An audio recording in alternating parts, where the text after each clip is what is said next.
The crystal glass felt cold and heavy in my hand, a stark contrast to the fire churning in my stomach.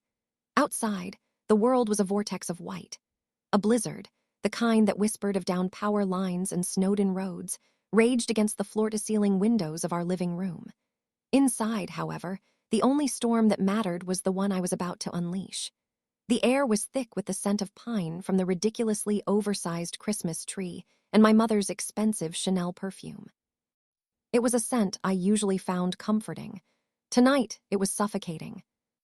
My father, David, cleared his throat, the sound echoing unnaturally in the cavernous room. He adjusted his silk smoking jacket, a self-satisfied smile playing on his lips as he surveyed his domain. The roaring fire in the marble fireplace, the priceless antiques, my mother, Victoria, perched elegantly on the velvet chaise lounge, a perfect portrait of aristocratic grace. And me, Emily, their 20-year-old daughter, their perfect accessory, home from college for the holidays.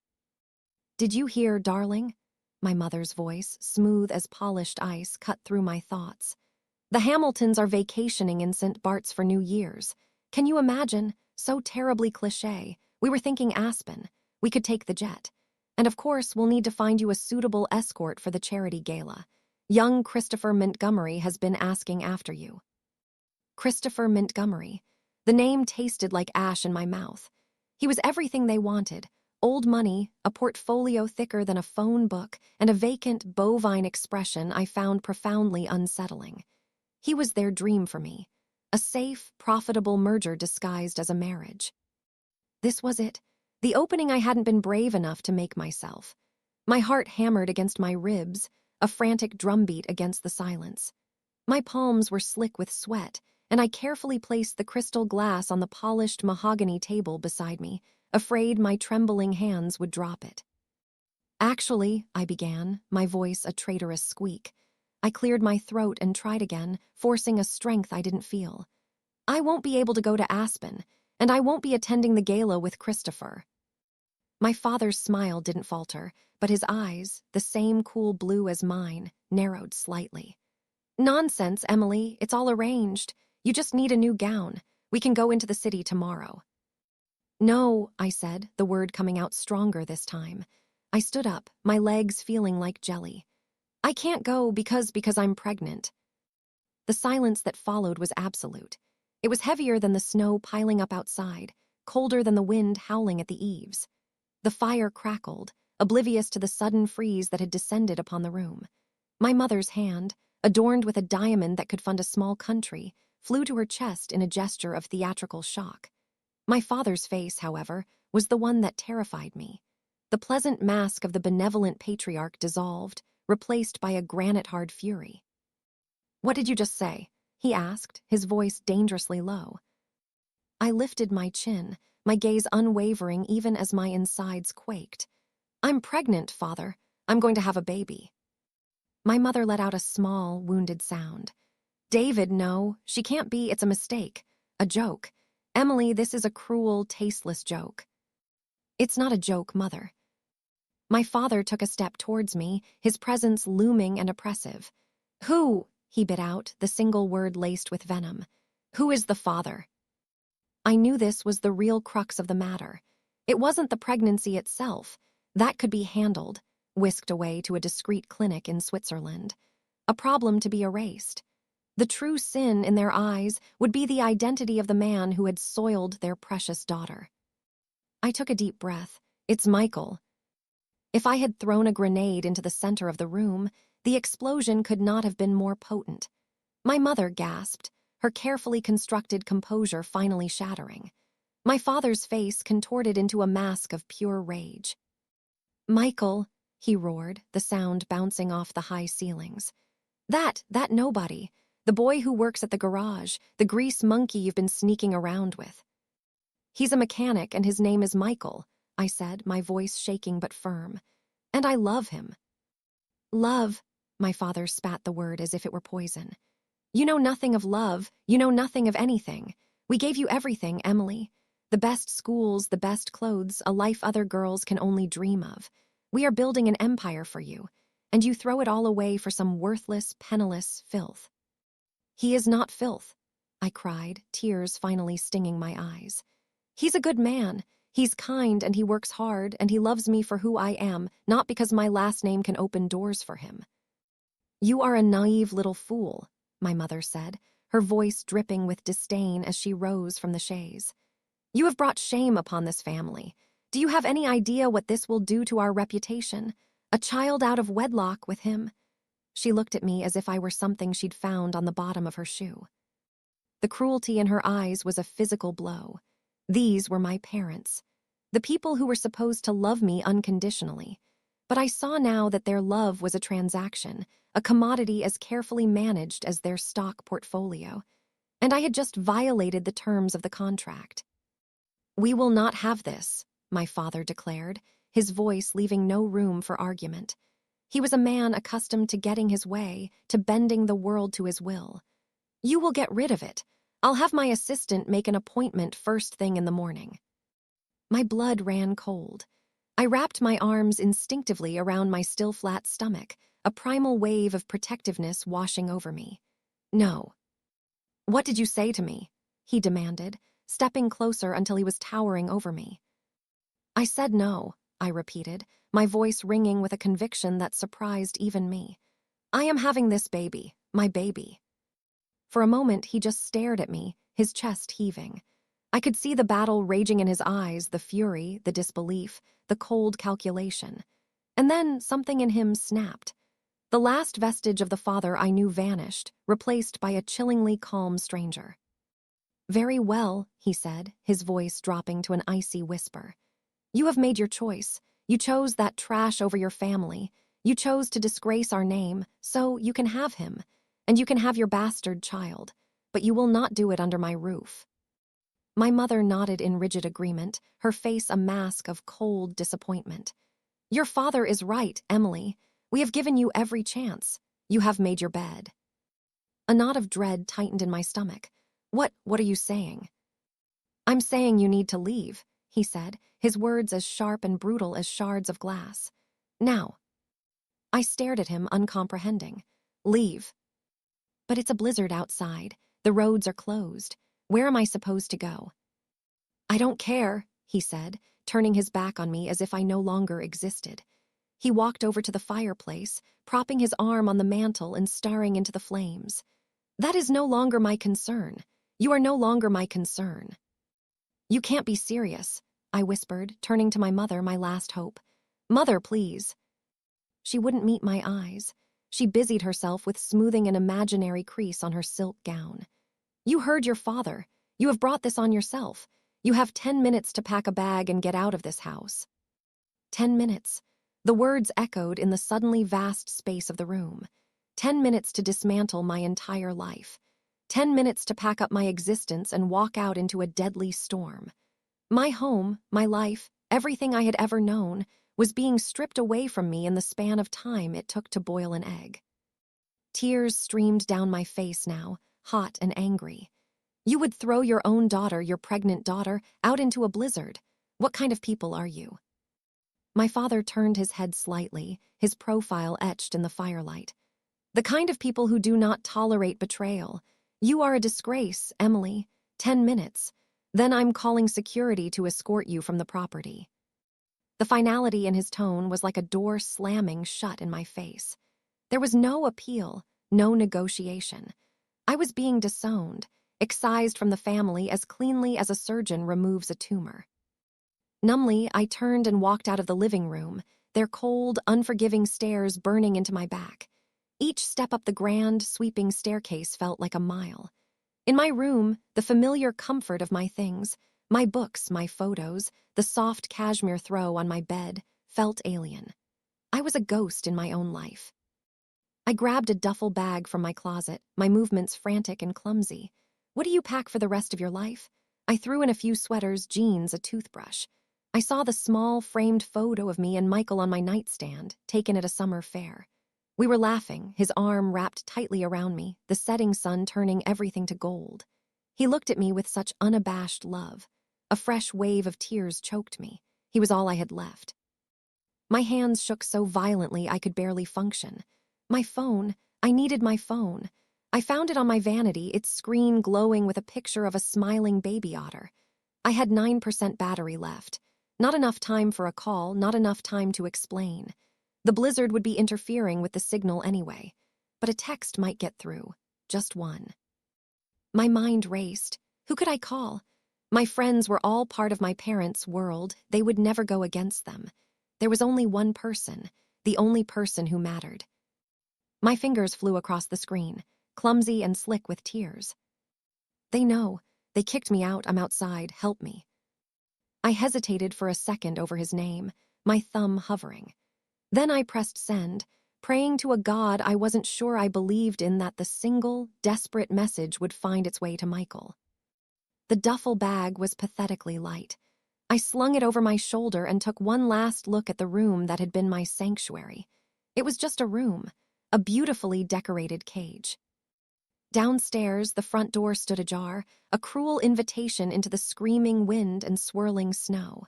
My father and mother were nowhere to be seen. They couldn't even grant me the dignity of a final look, a final word. I was already dead to them. I stepped out onto the porch, and the cold was a physical assault. The wind tore the breath from my lungs and whipped my hair across my face. The pristine, manicured lawn was already buried under a deep blanket of white. The world had disappeared into a maelstrom of snow. Behind me, I heard the decisive, final click of the heavy oak door shutting. The sound was followed by the metallic thud of the deadbolts sliding into place, locking me out, locking me away from their perfect, orderly lives. I stood there alone, with a dying phone, a small bag, and a tiny, secret life growing inside of me, facing the full, unforgiving fury of the storm. My 10 minutes were up. The cold was a living thing.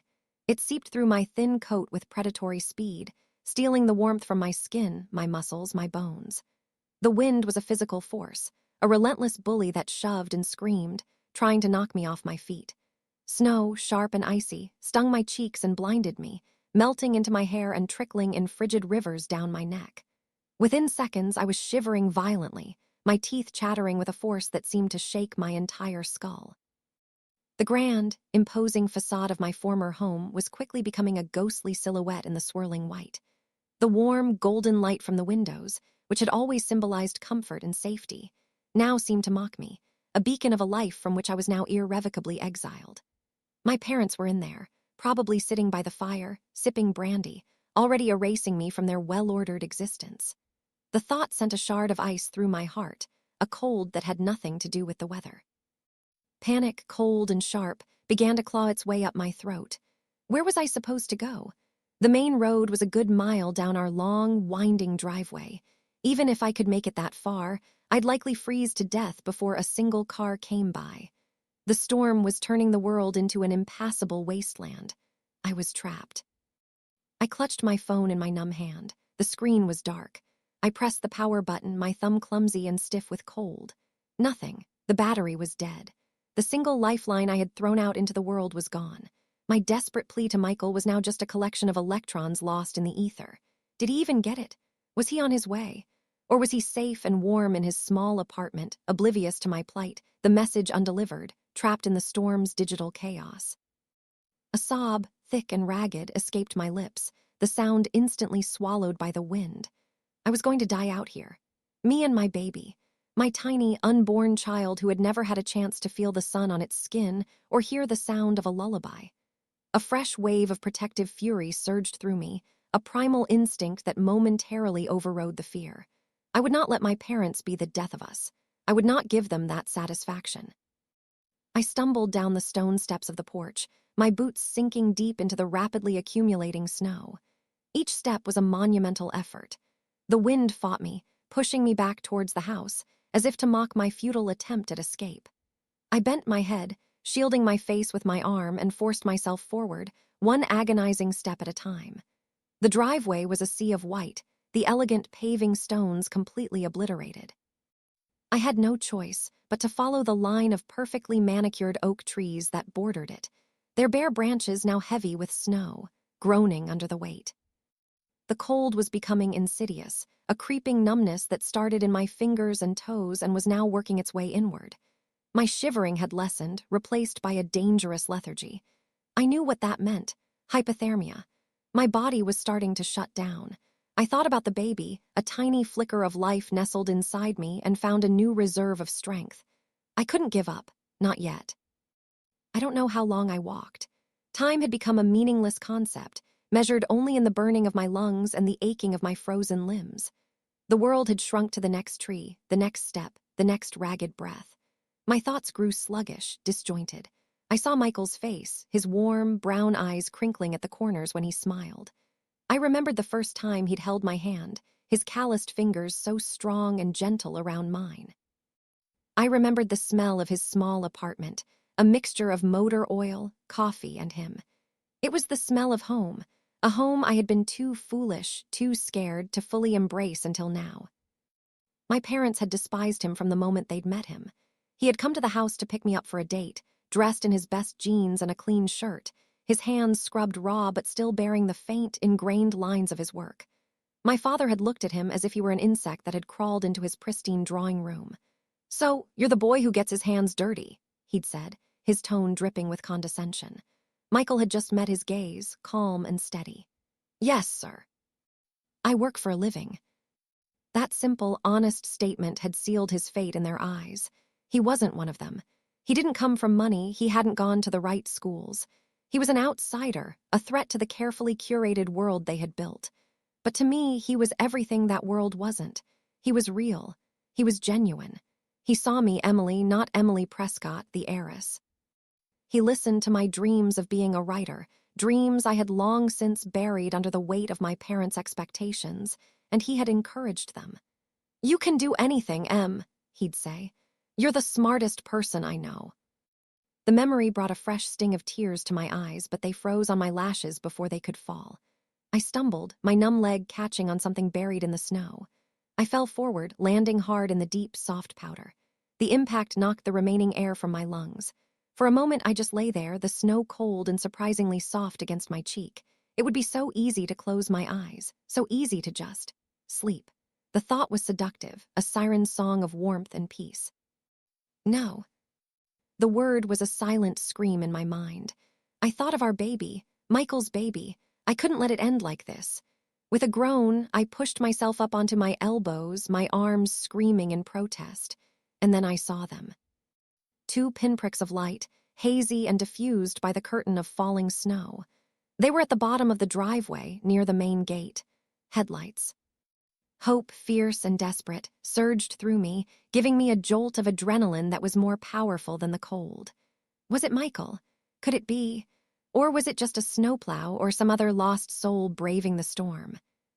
I scrambled to my feet, waving my arms frantically, though I knew it was useless. They were too far away to see me. I started to run, or what passed for a run in the knee-deep snow, a clumsy, lunging gait that stole my breath and sent daggers of pain through my frozen muscles. The vehicle was moving slowly, cautiously, up the long driveway. As it drew closer, its shape became clearer. It wasn't a plow. It was a car, a large, dark, expensive-looking car. My heart sank. It was probably one of my father's business associates, or perhaps the Montgomerys, coming for a prearranged holiday drink, unaware of the domestic drama that had just unfolded. The thought of facing them, of having to explain why I was half frozen and disheveled in my own driveway, was a new kind of horror. But the car kept coming, its powerful headlights cutting a swath through the blizzard. It was a sleek black machine, a model I didn't recognize, but it radiated power and wealth. It was the kind of car my father would covet, the kind that screamed new money and unapologetic success. It finally pulled to a stop a few feet away from me, its engine a low, throaty purr that was almost silent against the howl of the wind. I stood there, frozen in place, shielding my eyes against the glare of the headlights, my heart pounding a frantic, uncertain rhythm. The driver's side door opened. A figure emerged, tall and broad-shouldered, silhouetted against the bright interior light. He was wearing a dark, beautifully tailored overcoat, the kind you saw in the windows of shops on Fifth Avenue. For a terrifying second, I thought it was my father, that he had changed his mind and come to drag me back inside for more lectures, more threats. But then the figure stepped out of the glare of the headlights and into the ambient glow of the storm, and my world tilted on its axis. It was Michael. But it wasn't the Michael I knew. It wasn't the man in grease-stained coveralls or faded jeans. This man looked like he had just stepped out of the pages of a magazine. His dark hair, usually endearingly messy, was perfectly styled. The coat he wore probably cost more than my entire semester's tuition. Even in the dim, chaotic light, I could see the confidence in his posture, the easy authority in the way he held himself. It was a look I had seen 1,000 times before, but only on men like my father. He slammed the car door shut, the sound a solid, expensive thud. His eyes, those warm, familiar brown eyes, found mine across the snowy expanse. The worry and fear etched on his face were the only things that felt real in this surreal moment. "Emily," his voice, raw with panic, cut through the wind. He started running towards me, his expensive leather shoes sinking into the snow without a moment's hesitation. He reached me in a few long strides and wrapped his arms around me, pulling me into the warmth of his coat. He felt so strong, so solid. I buried my face in his chest, inhaling his scent, a familiar anchor in a world that had just been turned upside down. Sobs racked my body, the release of all the terror and despair I had been holding in. "Hey, I've got you," he murmured into my hair, his voice thick with emotion. He held me tight, rubbing my back, trying to chafe some warmth back into me. "I'm here, you're safe. I got your text. I came as fast as I could." I pulled back, looking up at his face, my mind reeling. "Michael, how this car?" I gestured vaguely towards the magnificent vehicle purring behind him. "What is going on?" He gave me a small, sad smile, his thumb gently stroking my frozen cheek. "It's a long story, Em. We'll talk about it later. Right now, I just need to get you warm. You're freezing." He started to lead me towards the car, his arm securely around my waist, supporting my weight. But as we moved, something else caught my eye. The main door of the house was opening again. My father and mother stood framed in the doorway, drawn by the sound of the car. Their faces were etched with confusion, which quickly turned to disbelief, and then to something that looked a lot like awe as they took in the sight of the luxury vehicle parked in their driveway. Their gazes swept from the car to the impeccably dressed man holding their disheveled, weeping daughter. My father's eyes narrowed, his brain clearly struggling to process the scene. "Michael," he said, his voice laced with incredulity. "What is the meaning of this? What are you doing on my property?" Michael didn't stop walking. He just paused for a moment, his gaze locking with my father's across the snow-swept lawn. And then he delivered the line that would shatter their world as completely as they had just shattered mine. "Actually, David," Michael said, his voice calm, steady, and carrying an unmistakable note of steel, "as of about 3 hours ago, it's my property." He looked down at me, his expression softening. "All of it." The world seemed to hold its breath. The only sounds were the whistling of the wind and the soft, powerful hum of the car's engine. My father stood on the porch as if he'd been turned to stone, his mouth slightly agape. The arrogant fury had vanished from his face, replaced by a slack-jawed, vacant confusion. My mother, clutching the doorframe for support, simply stared, her eyes wide with a dawning horror that was almost painful to watch. The chessboard had been flipped, and they had just realized they were no longer the players. They were the pawns. Michael's words hung in the frozen air between us, heavy and unbelievable. My property, all of it. It didn't make sense. My mind, sluggish from the cold and the emotional trauma, couldn't assemble the pieces. This was Michael, my Michael, who rotated my tires for free, who always searched for coupons before we went out for pizza, who I had once loaned $20 for gas. How could he possibly own this estate, a property that had been in my father's family for generations? Michael paid my parents no more attention. His focus was entirely on me, his expression a mixture of profound relief and simmering anger, anger directed not at me, but at them. "Let's get you out of here," he said softly, his voice a warm haven in the storm of my confusion. He gently guided me the last few feet to the car, his arm a solid, unshakable presence around me. He opened the passenger door, and a wave of warm air, scented with rich leather and something clean and new, enveloped me. The interior of the car was a masterpiece of understated luxury. Cream-colored leather seats, polished dark wood trim, a glowing digital dashboard that looked like the cockpit of a spaceship. It was more opulent than my father's prized Bentley. I sank into the plush seat, my frozen body sighing in relief as the heated leather began to chase the deep, aching chill from my bones. Michael leaned in, his movements efficient and caring. He clicked the seatbelt into place for me, his fingers brushing my side. Then he disappeared for a moment, reappearing with a thick cashmere blanket from the back seat, which he carefully tucked around my legs. He closed the door, shutting out the storm and the sight of my dumbfounded parents. The heavy thud of the door was a sound of finality, of sanctuary. He slid into the driver's seat, the car seeming to welcome him, the lights on the dash brightening as he settled in. He didn't start driving right away. Instead, he turned to me, his brow furrowed with concern. He reached out and gently brushed a stray, snow-caked strand of hair from my forehead. "Are you okay?" he asked, his voice low and earnest. "Really, Emily, are you hurt?" I could only shake my head, a million questions buzzing in my mind like a trapped hornet's nest. "Michael, what you said to him, I don't understand." "I know, and I'm so sorry," he said, his eyes filled with a regret that seemed bottomless. "I'm sorry for all of it, for not telling you everything, for putting you in this position. I never wanted them to do this. I guess I hoped they loved you more than they loved their pride." His words struck a chord of bitter truth. That was all it had ever been about for them. Pride, appearance, the Prescott name.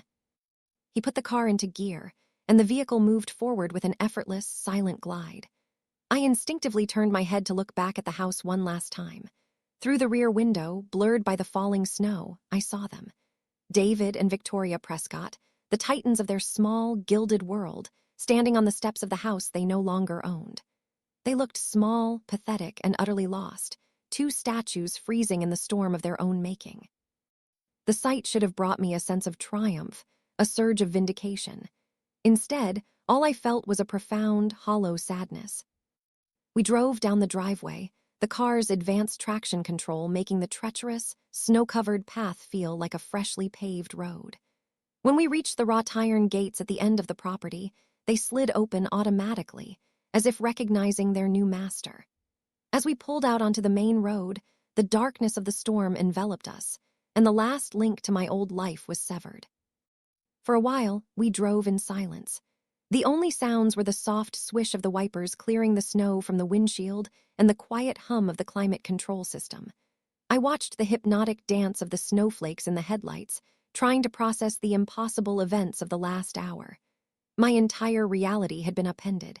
I was homeless, but I was sitting in a car that likely cost more than a house.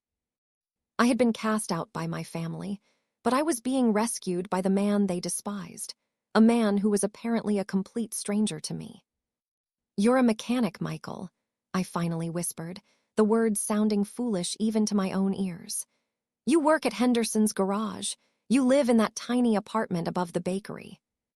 He kept his eyes on the road, navigating the storm-ravaged streets with a calm focus. "I do work at Henderson's garage, and I do live in that apartment. None of that was a lie. But this," I gestured around the opulent cabin of the car, "what you said to my father, it can't be true." He sighed a heavy, weary sound. "It is, Emily, every word. My family, they're in technology, software, network infrastructure. My grandfather started the company a long time ago. It's called Kalis Systems." Kalis Systems. The name was vaguely familiar. A massive, multinational tech corporation. I'd seen the name in the business section of the newspapers my father always left scattered around the house. They were giants, a name spoken in the same breath as Microsoft or Google. My father had even complained about them once. Calling their CEO, a ruthless young shark who was buying up everything in sight. My head was spinning. "Your family owns Kalis Systems." "They do," he confirmed, "and one day I'll be the one running it." It was too much to take in. I felt a dizzying sense of vertigo, as if the world had dropped out from under me. I remembered all the times I had insisted on paying for our dates, thinking I was sparing his finances. The times I'd brought him groceries because I was worried he wasn't eating properly. The earnest conversations we'd had about saving up for a down payment on a small house someday. Had it all been a game to him, a rich boy playing at being poor? A knot of anger and betrayal started to form in my chest, tightening around the sadness. "Why?" I asked, my voice sharper than I intended. "Why did you lie to me?" He flinched, and for the first time, I saw a flicker of vulnerability in his eyes. He pulled the car over to the side of the deserted road, the blizzard creating a cocoon of privacy around us. He turned in his seat to face me fully, his expression pleading for understanding. "I didn't lie, Em. Not about anything that mattered," he said, his voice raw. "Everything I ever told you about myself, my love for old cars, my favorite books, my dream of opening my own custom auto shop someday, all of it was true. The person you fell in love with is the real me. The money, that's just a circumstance, an accident of birth. It's not who I am." He reached out and took my hand, his familiar, calloused grip a comforting anchor. "I left that world behind 2 years ago. I was so tired of it. The fake people, the constant pressure, the women who looked at me and saw a walking bank account. I wanted something real. I wanted to meet someone who didn't know my last name, who wouldn't care, someone who would see me. And then I met you." His thumb traced circles on the back of my hand. "You were the most real person I'd ever met. You were kind and funny, and you didn't care that I had grease under my fingernails. You saw past it. You saw me. Do you have any idea how rare that is? I fell in love with you the moment you started passionately defending the artistic merits of a B-rated horror movie on our first date. I was terrified that if you knew the truth, it would change everything. That you would look at me differently. That I would lose the one real thing I'd ever found." His sincerity was disarming. The anger in my chest began to dissolve, replaced by a reluctant understanding. I knew what he was talking about. I had lived in that world of calculating glances and opportunistic friendships my whole life. I had always yearned for something real, too, and I had found it in him. "But my father, the house. It was a business acquisition," he explained, his tone shifting, becoming more clinical. "My company has been diversifying, moving into real estate and asset management. Prescott Holdings has been financially overleveraged for years. Your father is a proud man, but not a particularly savvy businessman. He makes risky investments. He borrows heavily against his assets to maintain a certain lifestyle. My acquisitions team identified his company as a vulnerable target months ago. I didn't even make the connection to you until I saw the paperwork." He paused, his jaw tightening. "When I realized whose company it was, I put the brakes on the deal. I didn't want to be the man who bankrupted my girlfriend's father. But then I saw how they treated you, how they dismissed you, controlled you. And I heard the way you talked about them, the fear in your voice when you mentioned telling them about us, about the baby. So I put a contingency plan in place. I let the final stages of the acquisition proceed. The papers were signed this afternoon. I hoped I would never have to use it. I prayed they would surprise me. That when you told them about our child, their grandchild, they would show you even a shred of unconditional love." His voice broke with anger. "But they didn't. They threw you out, Emily, into a blizzard, their own pregnant daughter. For them, it was never about your happiness. It was about their reputation, about their money. So I decided to take away the one thing they truly love." The sheer, breathtaking audacity of it left me speechless. He had been playing chess on a level I couldn't even comprehend. He hadn't just rescued me, he had orchestrated a complete and total reversal of fortune. He had stripped my parents of their power, their status, their very identity, using the precise tools they respected most, money and ruthless strategy. "Where are we going?" I asked, my voice barely a whisper. "Home," he said simply. He put the car back in gear and pulled back onto the road. "My home, it's not far from here." We drove for another 10 minutes, moving out of the familiar territory of my suburban town and into a more secluded wooded area where the estates were larger, older, and hidden behind long driveways and stone walls. We turned onto a private road marked with a discreet, unlit sign. The car slowed as we approached a pair of massive iron gates, far more imposing than the ones at my parents' house. They swung open without a sound, and we proceeded up a long, winding driveway flanked by towering pine trees heavy with snow. Through the trees, I began to see lights. Not just the lights of a house, but a warm, sprawling glow that seemed to emanate from a building of breathtaking size and beauty. It wasn't a house. It was a mansion. A modern marvel of glass, stone, and dark wood, perfectly integrated into the snowy landscape, its many windows blazing with light, a beacon of welcome against the dark, stormy night.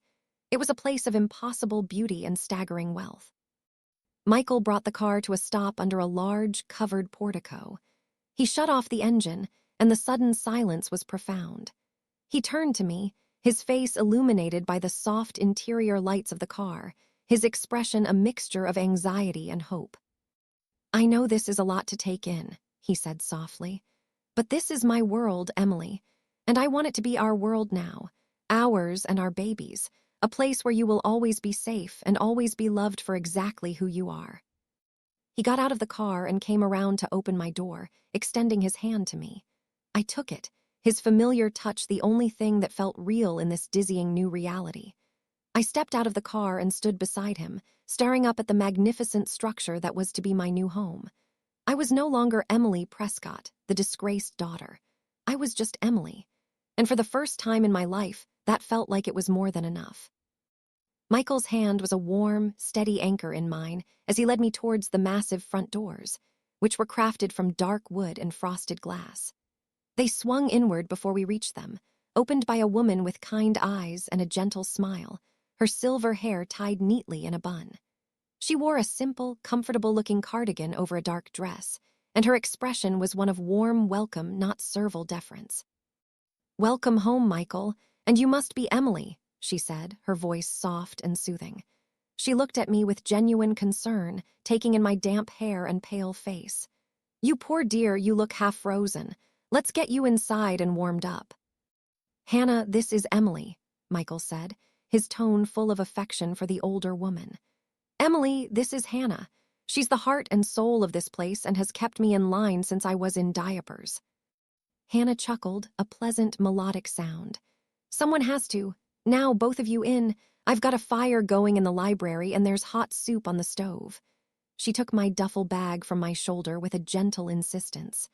"I'll take this up to your room. Michael, get her settled by the fire. I'll bring a tray." The interior of the house was just as breathtaking as the outside, but it was nothing like the cold, formal opulence of my parents' home. That place had always felt like a museum, a collection of priceless objects where people were an afterthought. This place, despite its grandeur, the soaring ceilings, the vast expanses of glass offering stunning views of the snow-filled forest, the beautiful modern art on the walls, felt like a home. There were books stacked on tables, a half-finished chess game on a low table, and a plush, oversized sofa that looked like it was made for curling up on. It was a space designed to be lived in, not just admired. Michael led me through a wide hallway into a room that took my breath away. It was a 2-story library, with floor-to-ceiling bookshelves accessible by a rolling ladder. A massive stone fireplace dominated one wall, a cheerful fire roaring within its depths. Unlike my father's library, which was filled with leather-bound, unread classics, these shelves were a chaotic mix of everything: worn paperbacks, glossy art books, technical manuals, and first-edition novels. It was a map of a curious and active mind, Michael's mind. He settled me into a deep leather armchair close to the fire and knelt before me, his hands going to the laces of my wet, snow-caked boots. I started to protest, a lifetime of ingrained etiquette making me uncomfortable with the gesture, but he just looked up at me with a soft smile. "Let me take care of you, Em," he said simply. The sincerity in his voice silenced my objections. He gently pulled off the boots and then my damp socks, chafing my icy feet between his warm hands until the feeling started to return. The simple, intimate act of care was more overwhelming than all the wealth and grandeur. It was something I had craved my entire life and never received from my own family. Hannah returned a few moments later with a tray bearing a steaming bowl of what smelled like tomato soup, a plate of grilled cheese sandwiches, and a mug of hot chocolate. It was the food of childhood, of comfort, of safety. "The bath is drawn in the master suite, dear," she said to me as she set the tray on a table beside my chair. "There are some clothes laid out on the bed. I took a guess at your size. I hope they fit." "Thank you," I whispered, my voice thick with unshed tears. "Thank you, Hannah." She simply patted my shoulder and then turned to Michael. "Don't you keep her up all night with your business talk. The girl needs to rest." She gave him a look that was both stern and loving before quietly leaving the room, closing the heavy doors behind her and giving us privacy. I ate the soup and sandwich, the warmth spreading through my body, chasing away the last of the deep cellular chill. Michael watched me, his expression unreadable, letting me eat in comfortable silence. When I was finished, I curled my legs up under me in the chair, cradling the warm mug of hot chocolate in my hands. The fire popped and hissed, a comforting counterpoint to the storm that still raged outside. "This is your home," I said, the statement a question. It was still so hard to reconcile the man I knew with this incredible place. "It is," he said, taking the armchair opposite me. "I had it built a few years ago. It's my escape from the other world. My real life is here, and at the garage. And Kayla Systems is a responsibility," he finished, understanding my unspoken question. "It's my family's legacy. It provides jobs for tens of thousands of people. I don't take that lightly, but it's not my passion. Old engines, the smell of gasoline, making something broken run again, that's what I love. I was afraid you'd think it was ridiculous, a billionaire who wants to be a mechanic." "No," I said immediately. "I think it's the most honest thing I've ever heard." He looked relieved. He reached over and took my hand. "I need to explain what happened with your father, Emily. You deserve to know everything." He picked up a slim tablet from the table beside him and tapped the screen. It lit up with a series of charts, graphs, and legal documents. It was the portfolio of Prescott Holdings. "Your father's company has been a house of cards for a long time," Michael began, his voice taking on a detached, clinical tone that I recognized as the voice of the CEO, not the mechanic. "He presents an image of immense wealth, but it's all built on debt. He borrows against one asset to acquire another, using the company's stock as collateral. He lives a lifestyle far beyond what the company's actual profits can support. The jet, the house in Aspen, the galas. It's all funded by loans from a dozen different banks and private equity firms." He swiped the screen, showing me a complex web of transactions. "What my team did was simple in principle. We started buying that debt. We went to each lender, one by one, and offered to take the loans off their hands. Lenders get nervous when a client is as over-leveraged as your father. They were more than happy to sell the debt, even at a slight discount, to a company as stable as Kalis." My mind struggled to keep up. It was a world I knew nothing about, a language of finance and power that had always been background noise in my life. "Over the last 4 months," he continued, "we consolidated almost 90% of his debt. He never even knew. To him, the payments were just being routed to a new holding company. He had no idea that one single entity now held his fate in its hands. We owned him, and he was completely oblivious. The cold, brutal efficiency of it was terrifying. My father, who saw himself as a master of the universe, had been outmaneuvered at every turn, his empire dismantled from the inside out without him ever noticing. The final piece of the puzzle was a leveraged buyout clause buried deep in the terms of his primary loan from a bank we acquired last year. It stipulated that if the company's debt-to-equity ratio fell below a certain threshold, the primary creditor had the right to call in all loans immediately or assume a controlling interest in the company. His spending this holiday season, a new yacht for your mother, a massive donation to the museum to get his name on a new wing, it was the final straw. He tipped the ratio himself. Michael looked at me, his eyes searching my face. "The board meeting was this afternoon. It was a formality. We executed the clause. We offered to absorb all the company's debt in exchange for a complete transfer of assets. The house, the cars, the stock portfolio, the company itself. Everything. He had no choice. It was either accept the deal or declare bankruptcy, which, for a man like your father, is a fate worse than death. He chose the transfer." I stared into the fire, the dancing flames reflecting in my eyes. I felt strangely numb. It was like hearing a story about people I didn't know. The scale of the wealth, the ruthlessness of the transaction, it was so far removed from the tangible, visceral pain of being thrown out into the snow. That had been personal. This was just business. "So they have nothing?" I asked, my voice quiet. "They've lost everything." "They will not be destitute," Michael said quickly. "The terms of the deal include a trust that will provide them with a generous living stipend. They'll be able to afford a comfortable home, a nice car. They will be more than fine by any normal standard. But the Prescott empire is gone. The private jet was repossessed this evening. The accounts have been frozen. The staff at the house have been informed that they are now employed by me. My father, he said with a grimace, is no longer the king of his castle. A single tear traced a path down my cheek. It wasn't a tear for my father's lost fortune. It was a tear for the little girl who had always wanted her father's approval and had never gotten it. It was a tear for the monumental waste of it all. They had sacrificed their own daughter for an image, for a pile of assets that was nothing more than a mirage. And now, the mirage had vanished. Michael moved from his chair to kneel in front of me again, gently wiping the tear away with his thumb. "I did this for you, Emily," he whispered, his voice full of fierce emotion. "For us, for our child, to protect you, to give you a life free from their control, from their conditions. A life where you are loved for who you are, not for what you represent. I know it's a shock, but I swear to you, I will spend the rest of my life making you happy, making us a real family." I looked into his eyes, and I saw no lies, no deception. I saw the same Michael I had fallen in love with, the kind, steady, genuine man who just happened to be one of the most powerful people in the country. The wealth didn't define him. It was just a tool he had used to protect the people he loved. I reached out and placed my hand on my stomach, a small, barely there bump that held our entire future.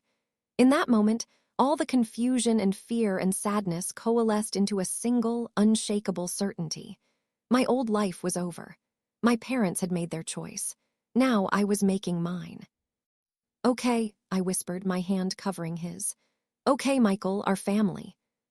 A smile of pure, unadulterated relief broke across his face.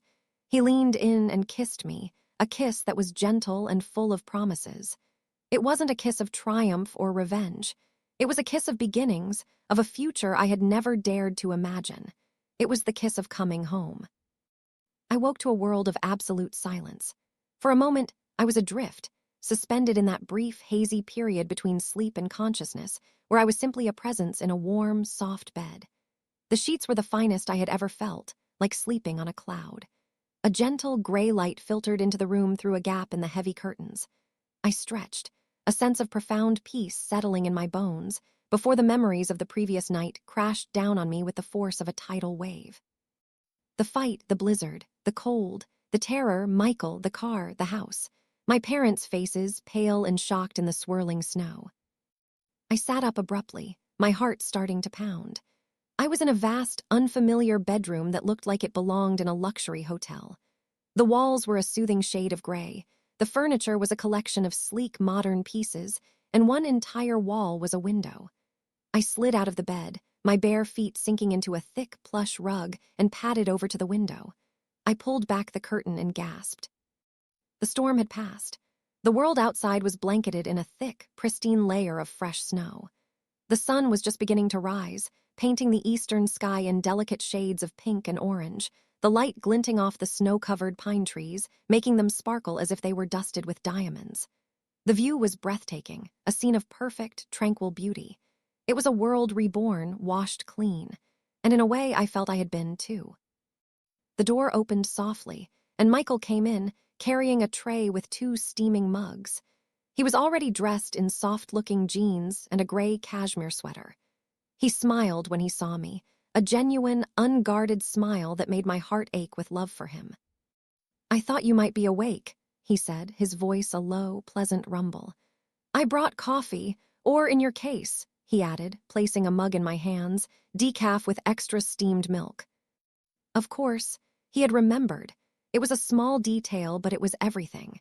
It was the accumulation of 1,000 such details, 1,000 moments of quiet attention and care that had made me fall in love with him.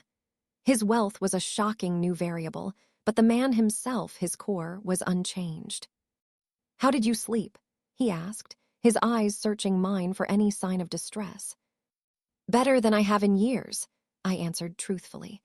The deep, dreamless sleep of someone who has finally found a safe harbor after a long and brutal storm. We stood there for a long moment, sipping from our mugs, looking out at the silent, snowy landscape. "I never get tired of this view," he murmured. "It's a good place to think, a good place to just be." Later, after I had showered and dressed in the clothes Hannah had left for me, a simple but exquisitely soft wool dress and leggings that fit perfectly, Michael gave me a tour of the house. He showed me the state-of-the-art kitchen where Hannah was humming as she baked what smelled like cinnamon rolls. He showed me the incredible indoor pool, the home gym, and a beautiful, light-filled art studio he had built for his mother, an accomplished painter who had passed away a few years prior. He showed me his workshop, his true sanctuary, which was connected to the main house by a glass corridor. It was a car enthusiast's dream, a vast, clean space filled with incredible machines in various states of restoration. A vintage Aston Martin, a classic 1960s Ford Mustang, a gleaming red Ferrari. This was his passion, the place where the CEO of Kalis Systems became just Michael, a man who loved to get his hands dirty. Finally, he led me down a quiet hallway on the second floor and stopped in front of a closed door. "There's one more room I want to show you," he said, a hint of nervousness in his voice. He opened the door, and I felt a fresh wave of tears prick my eyes. The room was painted a soft, gentle yellow. A beautiful, modern crib of light-colored wood stood against one wall. A comfortable-looking rocking chair was positioned near the window. The shelves were already starting to be filled with classic children's books and soft, plush toys. It was a nursery.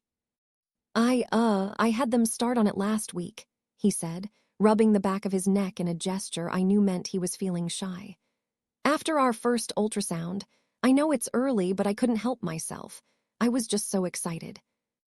I walked into the center of the room and ran my hand over the smooth wood of the crib. He had been planning for this baby, for us, with a quiet, joyful certainty, while I had been twisted in knots, terrified of a future that seemed impossible. He had never doubted us. "It's perfect, Michael," I whispered, turning to face him. "It's all perfect." He closed the distance between us and wrapped me in his arms, his hand coming to rest protectively on my stomach. "This is our future, Emily," he said, his voice thick with emotion. "Right here, this is all that matters." It was in that moment, standing in the nursery of our unborn child, that my phone, which I'd left to charge on the nightstand, began to ring. The sound was a jarring intrusion from a world I no longer felt a part of. We both tensed. Michael's expression hardened slightly. "You don't have to answer that." But I knew I did. I had to close the door myself. I couldn't let him be my shield forever. This was my battle to finish. I walked back to the bedroom, my steps steady and resolute, and looked at the screen. The caller ID read, "Mother." I took a deep breath and pressed the green icon, putting the call on speaker. "Hello." "Emily, oh, thank God." My mother's voice, usually so controlled and imperious, was now high-pitched and laced with a desperate, cloying sweetness. "Darling, I was so worried. We were frantic. When you left in that storm, and then seeing you with that young man, well, we were just so confused." I said nothing, letting the silence hang in the air. "Your father and we've had a long talk, Emily," she continued, her voice syrupy. "We were harsh. We were upset. A pregnancy is it's a big shock for any parent. But we've had time to reflect, and of course, we want what's best for you. We love you, darling. We want you to come home." Home, the word was a bitter irony. "And Michael," she went on, the name sounding foreign and awkward on her tongue. "We completely misjudged him. Completely. Your father has been reading up on his family all morning. Such an impressive young man, so accomplished. We are just beaming with pride, darling. To think our daughter found such a wonderful, successful man. We would be honored to finally welcome him into the family properly." The hypocrisy was so blatant, so utterly transparent that I almost laughed. They weren't proud of me. They weren't sorry for what they did. They were dazzled by Michael's wealth. Their love was still conditional. The conditions had just changed. Before, Michael's poverty had made me worthless. Now his billions had made me a priceless asset again. Nothing had fundamentally changed. They hadn't changed. I looked at Michael, who stood leaning against the doorframe, his arms crossed, his face a mask of cold, quiet fury. He gave me a small, almost imperceptible nod, a silent message of support. "Your call." "I'm not coming home, Mother," I said, my voice as calm and clear as the morning sky. "I am home." "What? Darling, don't be silly," she tittered nervously. Of course, Michael's home is lovely, I'm sure, but you belong with your family. I am with my family, I stated, my voice gaining strength with every word. Michael and I and our baby, we are a family. The kind of family that doesn't throw people out into a blizzard because they've failed to live up to some impossible standard. A stunned silence met my words. I could picture her perfectly, her carefully made-up face crumbling in disbelief. You don't understand, Emily, she finally stammered. Your father, the business, everything is gone. Michael, he took everything from us. No, I said, the final, cold truth settling over me. He didn't take anything from you that you hadn't already thrown away. You had a daughter. You were going to have a grandchild. You had our love. And you decided that your house and your money and your reputation were more important. You made your choice. And you have to live with it, just like I have to live with mine. I could hear her starting to sob, the theatrical, self-pitying cries of a woman who has just realized the game is truly over and she has lost. But the sound no longer moved me. The part of me that had ached for her approval had frozen to death in the snow last night. Goodbye, Mother, I said softly, and I ended the call. I set the phone down on the nightstand and felt a profound sense of release, as if a heavy chain I had been dragging my entire life had finally been broken. The past was behind me. My future was in front of me, standing in the doorway, looking at me with more love than I had ever thought possible. I walked over to him, and he enfolded me in his arms, holding me tight. I buried my face in his chest, breathing in his familiar scent. I was safe. I was loved. I was free. We stood together and looked out the window at the bright, clean, snow-covered world. My revenge wasn't the loss of my parents' fortune. My revenge was my happiness. It was the quiet joy of a future with the man I loved. It was the nursery down the hall, waiting for our child. It was a life that would be built not on status or wealth, but on the solid, unshakable foundation of unconditional love. They could keep their gilded cage, now empty and cold.